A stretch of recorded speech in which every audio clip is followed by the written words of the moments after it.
Salut à tous, bienvenue sur ma chaîne YouTube. Je me présente, David Jamilan. On a déjà fait quelques vidéos sur YouTube, mais bon, c'est vrai que souvent j'apparaissais pas à la caméra. Donc ici on est en train de faire un nouveau concept pour ma chaîne. C'est un truc qui est déjà vu sur le YouTube automobile. Donc ça va être des essais de voitures. Ici on a la chance de démarrer avec la Kia EV3 toute nouvelle. Elle a été présentée en mai dernier, en mai 2024 pour ceux qui verraient la vidéo à un autre moment. Donc ici on est avec la Kia EV3 que le garage eBac nous a passé très gentiment. Franchement encore un énorme merci à eux et aussi à leurs équipes, ils se reconnaîtront. Franchement c'est un vrai privilège de pouvoir avoir cette voiture là comme premier essai, qui est quand même c'est leur toute nouvelle voiture. En plus il y a la plaque qui match avec le nom de la voiture, donc franchement c'est top. On va arrêter les blabla. Encore merci à eBac pour le prêt de la Kia EV3. Maintenant on va passer au petit tour extérieur, puis on va faire un petit tour intérieur et ensuite on va faire un petit test drive. Je vais vous faire une petite review. Vous aurez quelques beaux petits plans de coupe, drone, caméra extérieure, intérieure. Vous aurez tout. Vous allez voir, vous n'allez pas être déçus. Allez, venez avec moi. On va vous montrer la Kia EV3. Alors, sur la Kia EV3, on va commencer un peu pour un petit tour pour vous montrer le design, etc. Parce que c'est quand même une toute nouvelle voiture. Elle fait partie de la gamme de Kia qui est en train de se renouveler niveau design et niveau branding de la marque. On passe sur une marque qui est un peu plus luxueuse, mais tout en restant abordable. C'est l'objectif de Kia. Donc la Kia EV3, elle fait 150 kW à peu près, ce qui fait un peu plus de 200 chevaux. On a 204-205 chevaux pour être précis.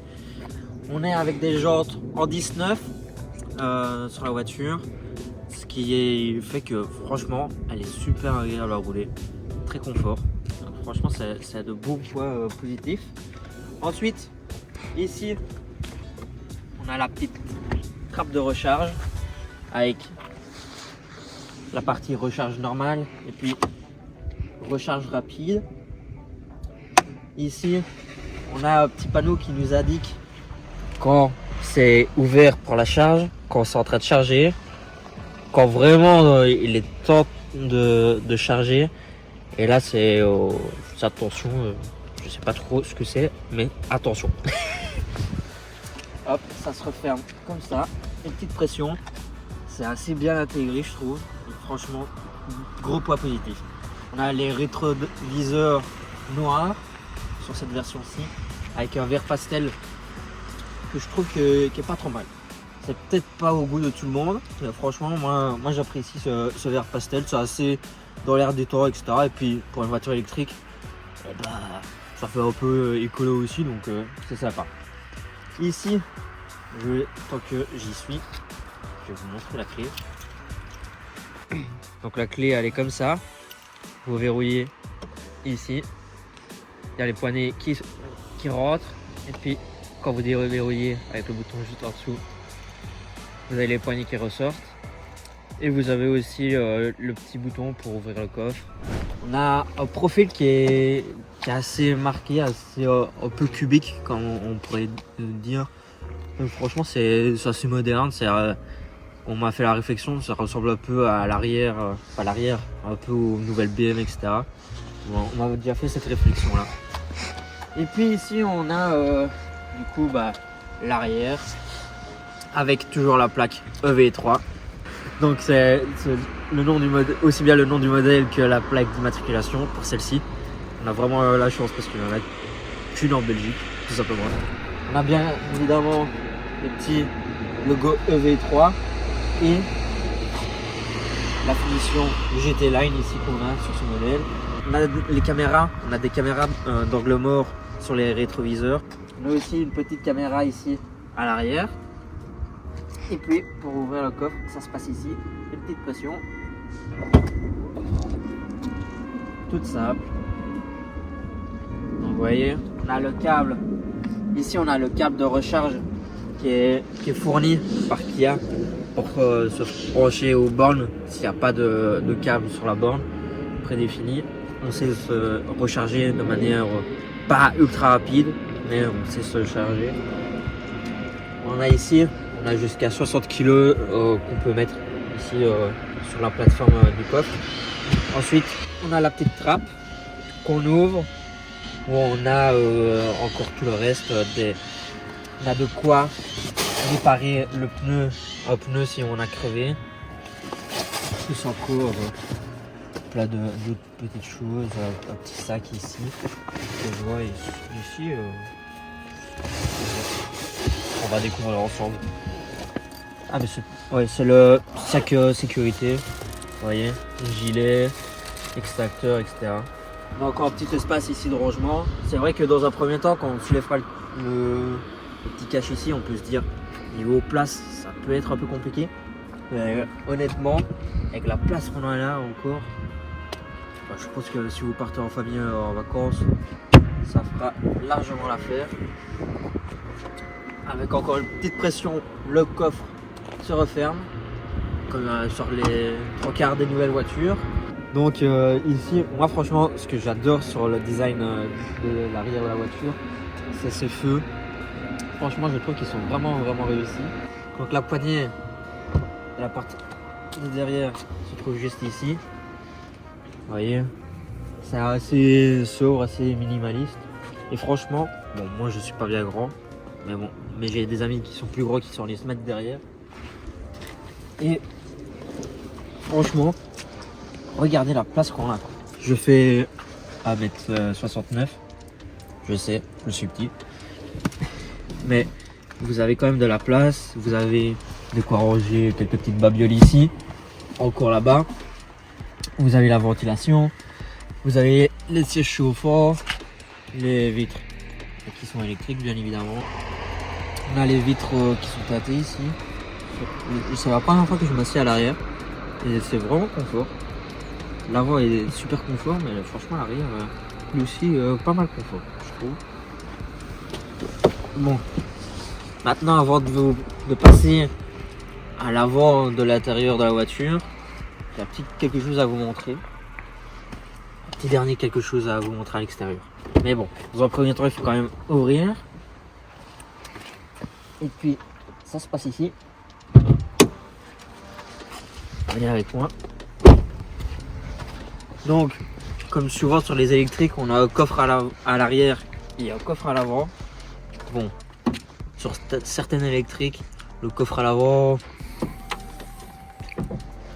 il est aussi présent que sur celui d'une GT3 RS, quoi. Enfin, plutôt d'une STO, parce qu'une GT3 RS, les toutes dernières phases, la dernière génération, elle a littéralement pas de coffre à l'avant. Mais ça a peine plus. Enfin, c'est pas mettre grand chose, parce qu'il y a le moteur qui est juste en dessous. Parce que c'est une traction celle-ci. Donc voilà, c'est un peu un coffre accessoire, mais voilà, si on veut ranger par exemple le câble qui est à l'avant, je pense qu'il y a moyen de le remettre ici. Et pour refermer, rien de plus simple. Voilà, ça se referme vraiment très facilement. Dernière petite chose qu'on a parlé tout à l'heure. Sur les rétros, les caméras elles se situent juste ici. Et donc elles sont utilisées lorsqu'on se parque, etc. On a les caméras en 360 degrés. Et aussi quand vous mettez le clignotant à gauche ou le clignotant à droite, ça va activer la caméra de gauche ou de droite qui va se mettre sur le tableau de bord. Comme ça, on voit les angles morts. Et franchement, c'est pas mal pratique si on conduit en ville, etc. Dernière petite chose aussi, tant qu'on y est sur l'extérieur, en longueur 4,31 m sur 1,85 m de large. Donc franchement, c'est assez compact.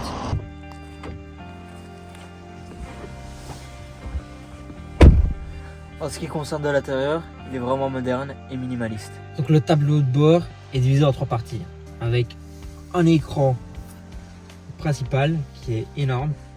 Ici, avec le CarPlay, il fait 12,3 pouces de long. On a ici la partie climatisation et enfin le tableau de bord de conduite qui est juste en face de nous. Et on a l'affichage tête haute qui est ici, que vous voyez. Pour démarrer la voiture, rien de plus simple. Pied sur le frein, petite pression, et voilà. La voiture est prête à conduire. On remet le volant droit. Donc, sur le volant, qu'est-ce qu'on a? On a plusieurs choses. On a quand même pas mal de choses à dire.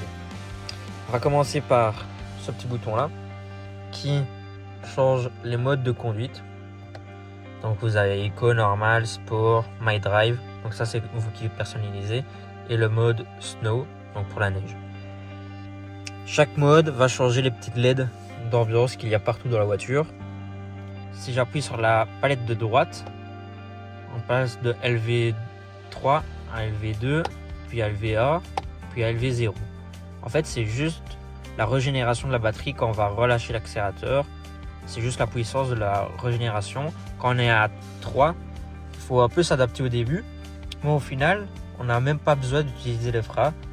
On utilise juste le frein moteur, qui est appelé normalement le frein moteur sur des voitures thermiques. Mais ici, sur l'électrique, c'est juste les moteurs qui vont tourner dans l'autre sens pour régénérer de la batterie. Maintenant, devant le volant, il y a le petit bouton mode. Donc ça, le mode ici. Voilà.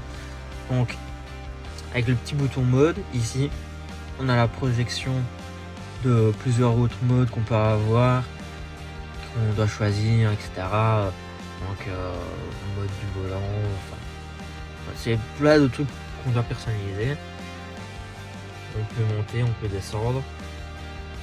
Après ici, on a le petit bouton, on appuie, par exemple si on a le CarPlay, l'Apple CarPlay, on appuie ici, ça active Siri, dit Siri, appelle-moi Jean-Michel. Il va appeler Jean-Michel. Là c'est pour décrocher, raccrocher. Là une pression sur la molette, comme ça, on coupe le son. Une autre pression, on active le son. On monte le volume vers le haut, on descend le volume vers le bas. Ici on monte, on descend les modes. Là c'est pour un raccourci, pour une commande favorite. C'est raccourci quoi, il n'y a rien d'autre à dire, c'est un raccourci. Après, ici on a le petit bouton Cruise Control adaptatif, il est. Donc après, plus ou moins vite. Bon, hop, on le met en pause. Là c'est pour gérer la distance qu'on veut laisser avec la voiture de devant, avec le Cruise Control. Là c'est pour l'assistance de guidage des lignes. Donc c'est pour vous maintenir dans votre voie. Après vous avez le clignot gauche, vous voyez. Et puis le clignot droit, comme je vous ai expliqué. Plutôt, ici on a mis les phares en mode automatique. Comme ça on n'a pas besoin à gérer tout cela. Ensuite, pour revenir ici, quand on veut quand on démarre, on appuie là. Puis après, quand on veut passer la première, enfin quand on veut aller en marche avant, un petit coup comme ça vers l'avant et la voiture avance. On freine. Il faut bien garder le pied sur le frein si on veut passer en marche arrière. Si on ne laisse pas notre pied qu'on veut, c'est-à-dire mettez votre pied sur le frein pour changer de vitesse. Donc hop, on remet la marche avant par exemple. Quand on met la marche arrière, on a 3 modes de caméra, soit à l'avant, soit à l'arrière. Et puis on a le mode 360 degrés avec les 4 caméras qu'on a, celle à l'avant, celle à l'arrière, et celle sur les côtés. On a les angles de braquage, donc là où l'avant de la voiture ira sur les 2 traits ici, et l'arrière ira par ce trait-ci. Et ça c'est encore des modes qu'on peut encore changer ici dans les paramètres. Mais franchement c'est pas mal pratique, c'est pas mal fait. C'est voir vraiment à 360 degrés. Ça c'est vraiment cool. Après il faut faire attention, il y a des zones d'angle mort des caméras où les détecteurs arriveront sans doute à détecter, mais pas la caméra. Je pense qu'on a déjà fait un beau petit tour de l'intérieur. Non, j'ai oublié 2 petits détails. Donc sur la version qu'on a, non, c'est réglé les sièges dans 2 positions différentes. qu'on aurait prédéfinis. On a les sièges chauffants, le volant chauffant et on a les sièges ventilés juste à l'avant, mais à l'arrière on a aussi les sièges chauffants. Donc ça c'est pas mal. On sait régler les rétroviseurs de manière électrique. Mais on a la commande ici et avec un petit bouton ici, on sait refermer et réouvrir les rétroviseurs. Par exemple, si on doit passer dans un endroit assez serré, on a le petit pare-soleil qui est pas mal. On a aussi le toit ouvrant, une petite pression, ça ouvre le volet. Une pression plus longue fait que le toit s'ouvre totalement. Et puis si on veut juste fermer le toit, une petite pression, ça se referme. Et puis après, on peut aussi bloquer dans cette position là. Hop, voilà. On bloque dans cette position là. On a le petit bouton SOS. Ça c'est utile quand il y a un accident ou quelque chose comme ça, que vous voyez par exemple sur la route ou que vous êtes victime d'un accident. Vous avez l'assistance qui va, c'est le 112, etc. qui vont être appelés.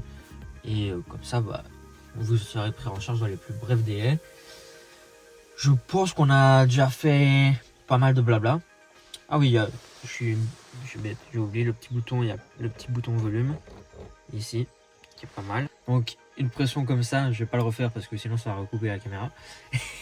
Une pression comme ça, ça coupe les médias. Puis après on a le petit bouton home, où là on a le téléphone, le CarPlay, mémoire vocale, météo, calendrier, paramètres, sport, mode voiturier, Apple CarPlay, CarPlay. Ouais, ça il faudra que je demande ce que c'est. Et puis là c'est plus de trucs pour vos mécaniciens quand vous allez chez votre concession faire vos entretiens. Puis après vous avez un mode sport. Le mode sport, on s'est dit tiens c'est marrant, qu'est-ce que c'est, qu'est-ce que ça nous dit, etc. En fait c'est assez simple entre guillemets. Vous allez par exemple dans football, là on peut sélectionner des équipes en favoris. On va avoir la Bundesliga par exemple, et en fait on a tous les résultats des matchs. En fait on peut avoir les résultats de nos matchs favoris même quand on est en route. Et franchement c'est pas mal fait.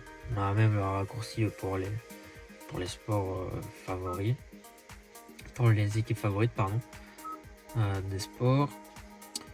Puis ici on a la petite map aussi, où on a aussi l'affichage du CarPlay. On a la batterie bien évidemment. On sait changer de profil à l'ouverture de la voiture. Et puis quand on l'état, voilà, il y a une petite cinématique qui est assez sympa je trouve. Donc voilà. On a encore aussi le téléphone qui peut se recharger sans fil. On a l'Apple CarPlay sans fil bien évidemment aussi. On sait se brancher, on a 4 ports USB type C pour se brancher nos téléphones. Ici pour les portes gobelets, c'est assez facile à les sortir et à les rentrer. On a un grand espace de rangement encore ici. On a encore 3 fonctionnalités ici. Donc là c'est pour afficher les caméras de parking. Ça c'est les bip bip. Et ça c'est pour l'assistance de freinage en descente que nous on n'a pas utilisé. Dernière petite chose, les sièges ils sont assez différents de ceux qui sont à l'arrière. On est vraiment pas mal installés. Ils sont réglables de manière électrique.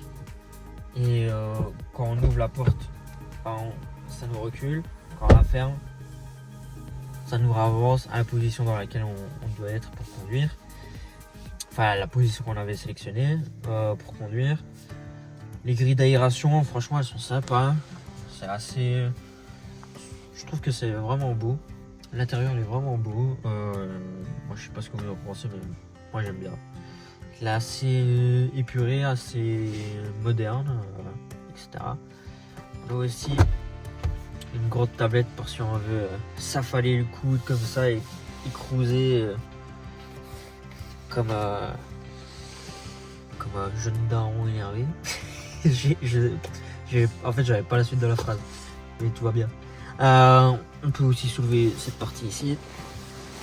Vous voyez, comme ça, hop, puis on referme. Et là, il suffit juste de tirer, de repousser. On a encore des vides-poches latéraux, bah voilà, comme dans toutes les voitures.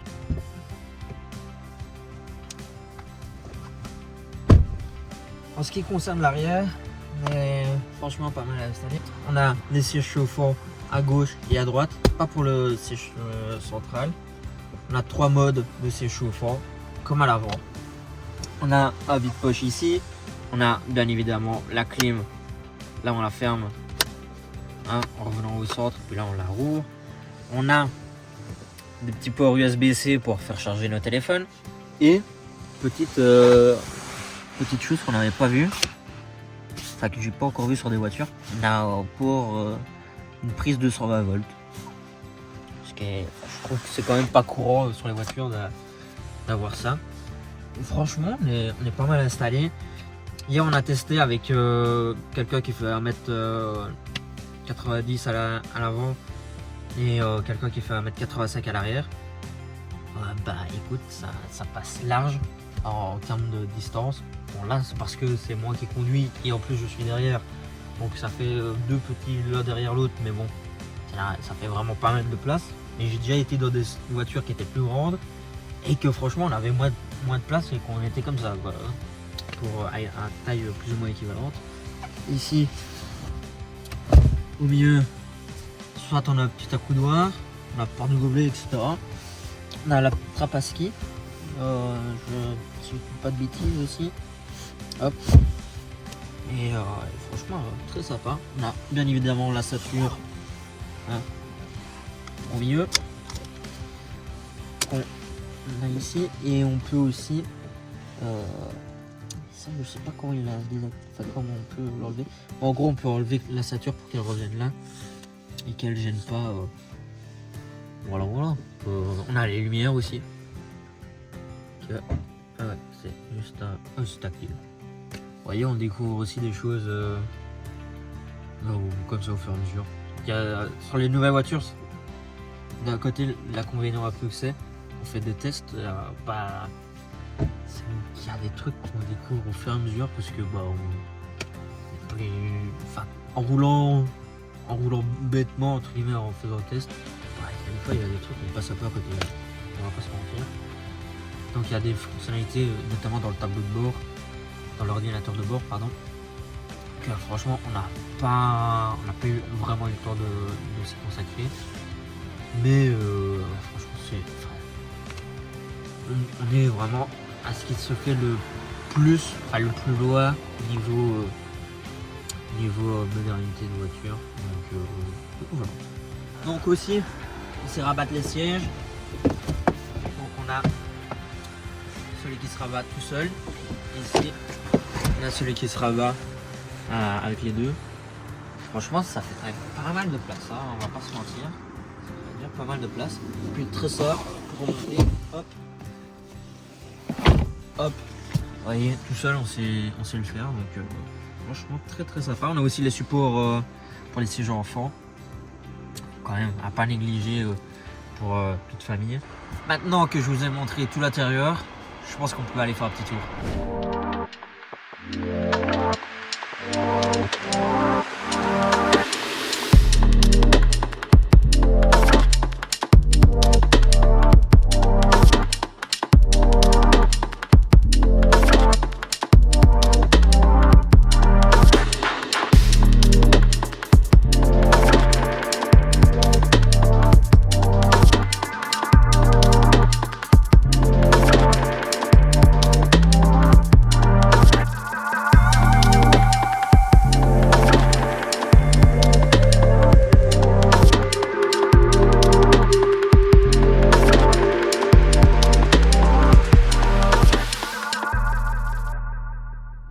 Ici on est sur les hauteurs de Spa, on a vraiment de belles routes, assez diverses et variées.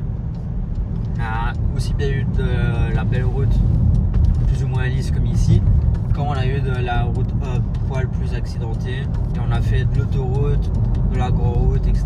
Donc on a vraiment essayé de tester dans toutes les conditions que la voiture elle aurait pu être dans des conditions d'utilisation normale. Donc franchement la voiture, qu'est-ce que je peux en retenir, c'est que déjà dans les poids que je vous ai pas encore dit, c'est qu'en Belgique elle est 100% déductible en société, donc vous n'avez pas de TVA dessus.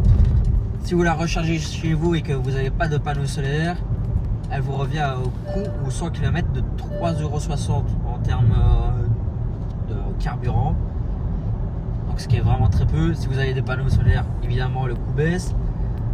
On démarre sur un prix de 540 € TTC tout compris, donc assurance, prix de loyer de la voiture, etc. Donc franchement on est dans de super bons prix. La voiture elle est franchement pas mal agréable, hein. Là on vient de passer un champ de bosse, hein, comme on appelle, et franchement très agréable à prendre en main. La seule chose qui est vraiment un peu compliquée, on n'a pas roulé d'électrique avant, c'est de comprendre un peu le système de régénération d'énergie, parce que ici je ne freine pas, j'ai mes pieds qui sont sur aucune aide de pédale, et là on freine. Donc c'est vrai que c'est un peu particulier dans un premier temps, mais après c'est juste quelque chose qui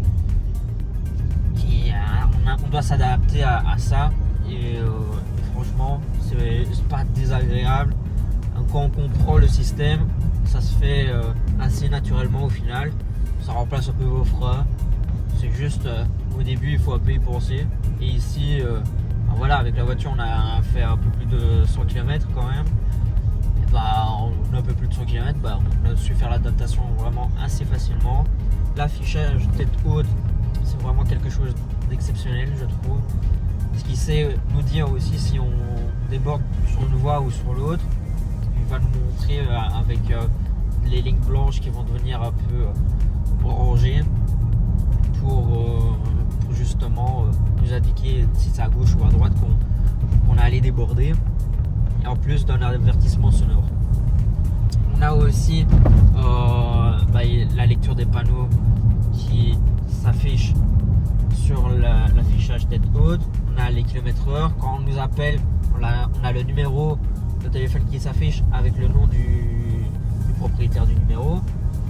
Donc c'est assez facile. On sait rouler sans décoller les yeux de la route, ce qui est franchement sympa. C'est vraiment très sécurisant. L'habitacle est quand même pas mal à sonoriser. Parce que tout à l'heure quand on filmait par exemple, il y avait des voitures qui passaient, et moi j'entendais vraiment que ça réduisait vraiment les bruits énormément. Donc ça c'est vraiment cool. Ici on a aussi l'assistance pour les freinages en descente. Et franchement c'est rare, je vois pas trop dans quelle occasion on va utiliser cette assistance là, mais bon elle est là et elle fait l'affaire. Alors on a bien sûr le cruise control adaptatif, donc il va s'adapter à la vitesse de la voiture qui est devant vous. Donc si vous limitez par exemple à 50 et que la voiture devant vous roule à 41 km/h, la voiture elle va ralentir jusqu'à 41 km/h et garder la distance. Si vous réglez au minimum, elle va régler la distance minimale qu'il lui faudra pour freiner en cas d'urgence, ou sinon vous pouvez régler pour être plus ou moins loin des voitures. L'accélération, l'air de rien l'électrique, ce qui est sympa, c'est que oh là madame, attention. Ce qui est sympa avec l'électrique, c'est que c'est on-off. Donc vous voyez ici, là on est en mode éco, mais par exemple si on doit dépasser un cycliste, voilà, ça se fait assez facilement.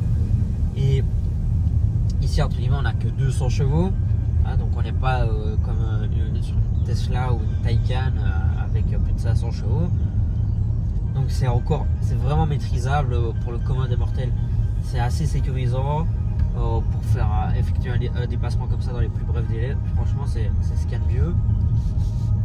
Et franchement très bien mis. On est posé assez haut, c'est assez sécurisant, domine un peu la route. Franchement, c'est très sympa. On a pas mal de luminosité avec le puits de lumière du toit ouvrant, pardon. Donc franchement, très gros point positif, moi je dis. La voiture, elle est assez souple, aussi bien au niveau suspension que direction, mais en même temps assez précise. Le tout est assez précis. Les suspensions, voilà, on a un peu l'impression des fois d'être sur un coussin à d'air, ce qui est pas plus mal quand on a pas mal de bosses. En Belgique, on n'a pas la chance d'avoir certaines routes qui sont assez bosselées. On aime bien ça, surtout dans notre région. Mais voilà, on peut être aussi avec des voies. Mais voilà, si on veut un peu attaquer, on n'a pas non plus attaqué comme des fous, mais voilà, en ayant une conduite un peu plus dynamique, on a assez beaucoup touché de route, je trouve. On a pas mal d'informations qui reviennent dans le volant, donc ça c'est franchement sympa. La direction elle est vraiment précise. Vous voyez, si je donne des petits coups comme ça répond direct. Donc ça c'est pas mal aussi. C'est aussi sympa. Donc franchement très content. J'étais un peu sceptique au début des voitures électriques, je vais pas vous mentir. Mais celle-ci franchement elle m'a vraiment convaincu. Elle est vraiment sympa à rouler.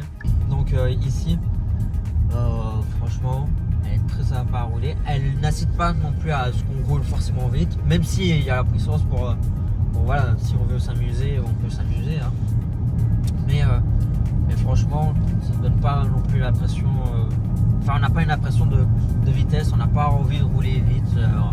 Elle est apaisante dans la conduite. Autre point à marquer aussi, elle est bridée électroniquement à 170 km/h. On n'a pas testé, je tiens quand même à le préciser, on n'a pas testé ça. Mais voilà, c'est ce qui est mis dans les revues techniques, etc. Et en ayant vu pas mal d'autres essais, en bossant un peu sur le sujet, on remarque quand même que c'est la meilleure voiture dans son segment, d'une compacte, d'un petit SUV compact électrique. Franchement, elle est leader dans son segment face aux Volvo et autres. Et franchement, moi j'approuve vraiment la voiture. Seul point que j'ai envie de marquer quand même, c'est que si on recharge à la maison juste avec un bête câble sans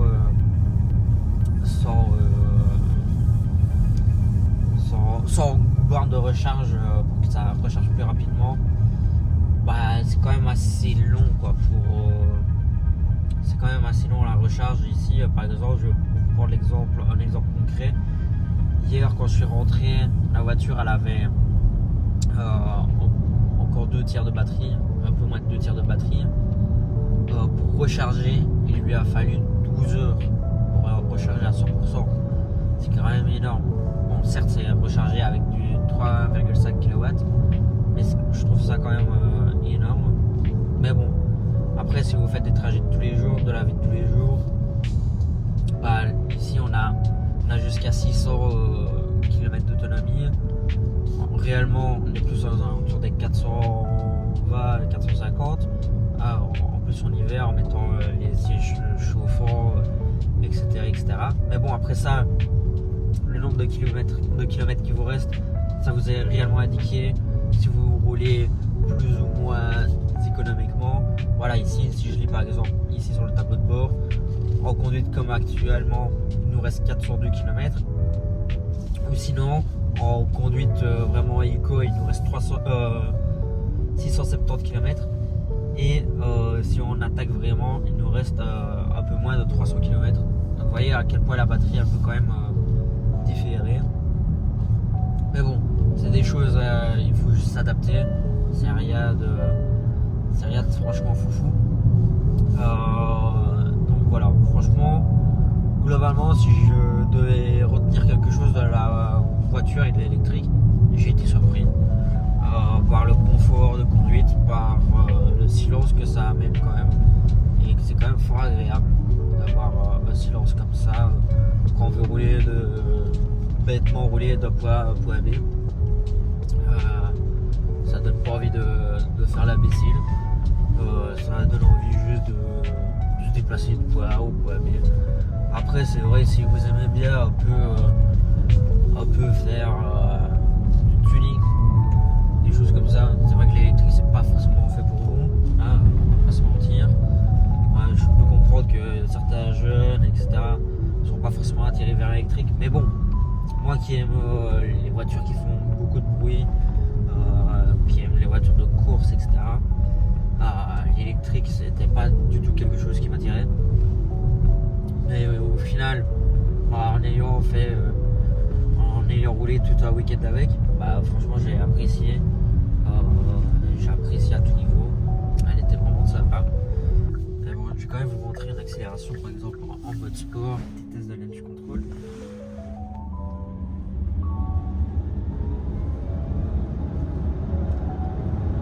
En fait, il calcule tout seul la puissance qu'il doit mettre. Je viens de voir.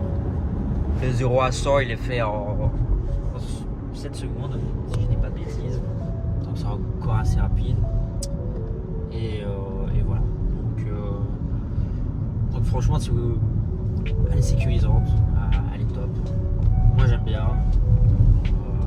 Elle est très facile à prendre en main du coup de la conduite.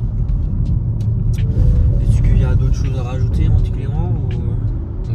Non, moi je pense que tu as fait une très bonne conclusion. Ouais.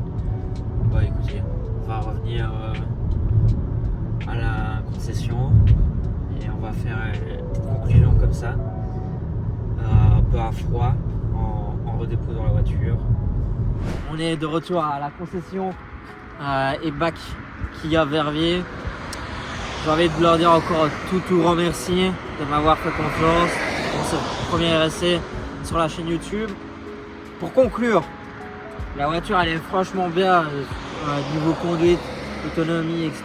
Ce qui est affiché sur votre tableau de bord en termes d'autonomie, c'est vraiment ce que vous allez avoir. On a quand même eu pas mal de kilomètres, donc on a vraiment su faire un vrai essai. On a pris un peu tout ce type de route. Elle se débrouille bien partout.